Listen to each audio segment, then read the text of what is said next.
Bien-aimés frères et sœurs, vous connaîtrez la vérité et la vérité vous affranchira. Ça, c'est pas moi qui le dis, c'est la Bible qui le dit. Mais moi, je vous dis mieux.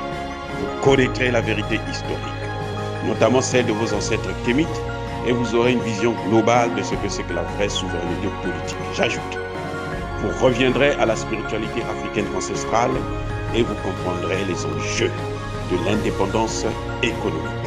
Et pour terminer, vous accepterez votre identité culturelle kémite et vous obtiendrez deux choses. La première, c'est la paix. La seconde, c'est le développement, à une condition. L'unité de toute l'Afrique noire, l'unité de tous les Noirs du monde entier. Otep à tous, bienvenue sur la chaîne des panafricanistes par essence, par conviction et par excellence. Celle des citoyens kémites par nécessité et obligation de combat. Nous sommes une chaîne qui n'est guidée que par nos ancêtres et rien que par les ancêtres qui appartiennent à l'égrégore du monde noir. Par conséquent, nous ne croyons en aucun Dieu venu de l'étranger.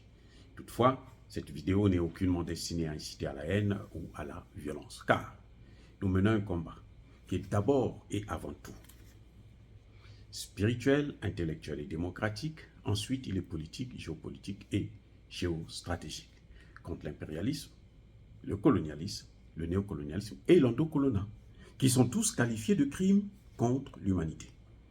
Nous menons ce combat sur la base du principe fondamental que nous avons hérité de nos ancêtres kémites, qui est celui de la Mahat, c'est-à-dire solidarité, vérité et justice.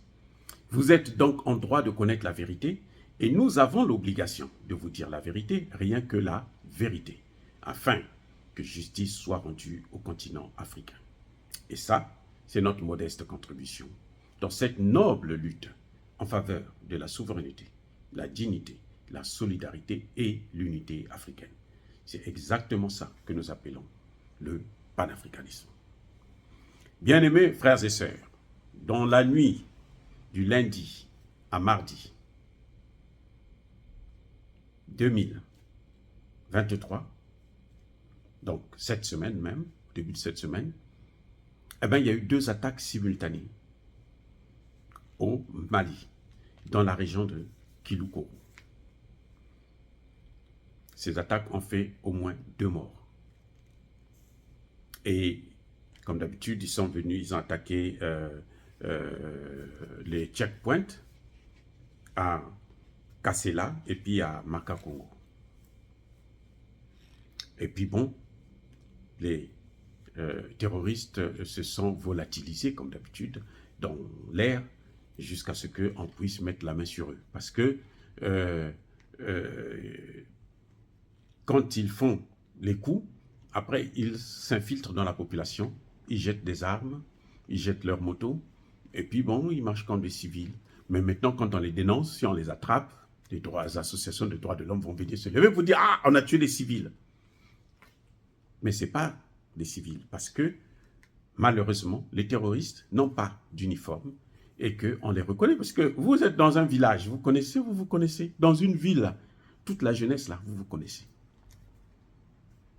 Moi, dans la ville là où j'ai grandi, même aujourd'hui, après plusieurs années en Occident, quand j'arrive, même les plus petits te reconnaissent. Ah, ça c'est un tel. Eh oui. Même les plus petits, ils savent, c'est un tel. Ce que tu n'as pas vu naître, ils savent. Arrivé à un certain âge, ils savent, ça c'est un tel. Donc, quand tu es étranger, on sait aussi que non, tu es étranger. Et dans un pays où il y a le terrorisme qui continue à faire des victimes, eh bien, on reconnaît très facilement le terroriste. Même s'il enlève sa tenue, il n'a pas d'armes, il n'a rien, on va le reconnaître facilement. Et c'est comme ça qu'on arrive à les attraper. Puisque la population se connaît.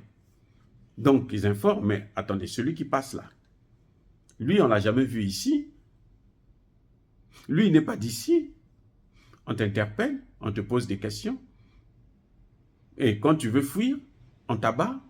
À ce moment, bon, on sait que non, c'était un terroriste, justement. Voilà ce qui se passe. Donc, comme ils ont fait le coup, et ils ont pris la fuite, les associations des droits de l'homme se taisent. Pour eux, ah là, on n'a pas dit que non, oh, on a tué tant, non. Là, ils vous disent seulement que non, il y a eu attentat, donc le système de sécurité, le Mali ne contrôle toujours pas le terrorisme. Le système de sécurité mis en place par le président Assimi Goïta et ses autres, le premier ministre Choguel Kokala Maïga, est défaillant.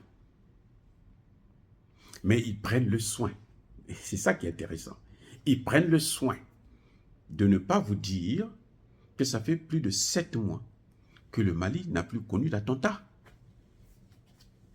Eh oui, ils prennent le soin. Et pourtant, ils vous disaient que y a des régions qui sont encore occupées par des terroristes. Bazoum avait dit qu'ils vont occuper une partie comment vous appelez ça, du Mali encore. Bazoum l'a dit lorsqu'ils sont venus là, à l'Assemblée générale des Nations Unies. Bazoum l'a dit. Et il a précisé. Et au point où nous on s'est dit, mais attendez, comment ils connaissent ces informations? Mais s'ils n'ont pas fait, c'est parce que les plans ont été déjoués. Et oui, parce que la peur a changé de camp. La force a changé de camp. C'est l'armée malienne qui est montée en puissance, c'est elle qui contrôle la situation. Oui, nous allons déplorer 2 morts dans ces 2 attaques. Mais il faut reconnaître que l'armée est en train de faire un boulot formidable. Eh oui. Un boulot, mais alors incroyable. C'est inimaginable. Là où la France a sacrifié 80% du territoire malien aux terroristes, c'est l'armée malienne qui est en train de récupérer les choses. Eh oui. Et on le voit, on peut passer des mois sans qu'on puisse entendre qu'il y a eu une attaque au Mali. Et c'est ce qui va se passer aussi au Burkina Faso si le capitaine Traoré continue dans cette lancée. Je répète, c'est ce qui se passera au Burkina Faso si le capitaine Traoré continue sur la voie dans laquelle il est. C'est-à-dire faire confiance à un partenaire qui ne nous a jamais pris en esclavage, qui ne nous a jamais colonisés. On ne peut pas faire confiance à ceux qui nous ont pris en esclavage, à ceux qui nous ont colonisés. On ne peut pas leur faire confiance. Ce n'est pas possible. Vous n'allez pas faire confiance à votre bourreau. Il vous a torturé depuis au moins 500 ou 600 ans. Vous ne pouvez pas continuer à leur faire confiance. Non, non, on ne peut pas leur faire confiance. Et c'est ce qu'ils ne comprennent pas. Donc, ils passent leur temps à trouver des failles, à chercher à dénigrer le gouvernement, à chercher à dénigrer l'armée, à chercher à déstabiliser l'armée, en faisant croire que l'armée, ce n'est pas une armée professionnelle, qui viole les droits de l'homme, qui ceci, qui cela. Mais le chien aboie, la caravane passe.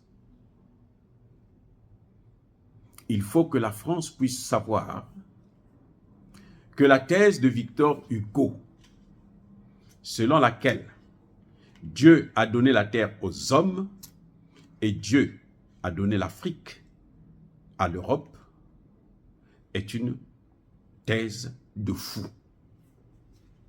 Victor Hugo, c'était un fou criminel. Oui. Pas un fou pacifique, criminel. Parce que Dieu n'a jamais donné l'Afrique à l'Europe. Et c'est ce que Assimi Goïta est en train de prouver. C'est ce que le capitaine Traoré est en train de prouver. Donc, ils peuvent crier, vous dire que, eh bien, comme il y a eu cette attaque-là, attendez, Catherine Colonna est passée encore là. Hein? Colonna ou Corona, je ne sais pas, la ministre des Affaires étrangères de la France. Il n'y a pas longtemps, en Côte d'Ivoire, elle disait que non, oh, mais la France, le Mali est livré aux gangs. Elle va en Côte d'Ivoire, hein, mais c'est pour aller critiquer le Mali. Elle va en Côte d'Ivoire, elle est en visite en Côte d'Ivoire. La Côte d'Ivoire leur appartient. Alassane Ouattara leur a donné la Côte d'Ivoire. Mais elle part là-bas avec le nom du Mali sur la bouche. Elle est déçue. Emmanuel Macron est déçu. C'est ce qui l'a rendu fou. Quand il a fait des dépressions, c'est ça. Parce que le Mali, justement, est en train de prendre le contrôle. de l'État, de sa souveraineté, de la sécurité, de la défense de la nation. Et bravo les forces maliennes, les FAMA, bravo les forces burkinabées, bravo le président burkinabé, le premier ministre burkinabé. Continuez dans cette lancée. Nous attendons maintenant qu'au Burkina Faso, Sabre puisse partir et qu'au Mali et au Burkina Faso, qu'on sorte de la zone CFA. Voilà les grands défis qui vous restent à faire. Dire cela, c'est inciter à la haine ou à la violence? Non. Yaba colère veille à Malembe. Encore une fois, je persiste et je signe. Soyez bénis par le Dieu des Kémites. Et que tous ceux qui persécutent le continent africain, tous ceux qui persécutent, déstabilisent et pillent le continent africain, puissent être maudits, punis, neutralisés, écrasés, effacés par le Dieu des Kémites et par nos ancêtres angélisés. Qu'ils soient noirs ou qu'ils soient blancs. J'ai dit et j'assume.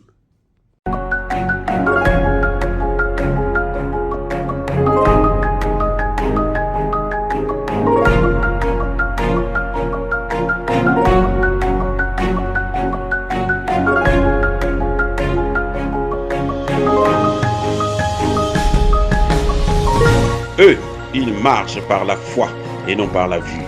Mais moi, je vous conseille vivement de marcher par la connaissance scientifique et historique, notamment celle de nos ancêtres kémites, par les 5 sens et par l'intelligence. Abou Abia.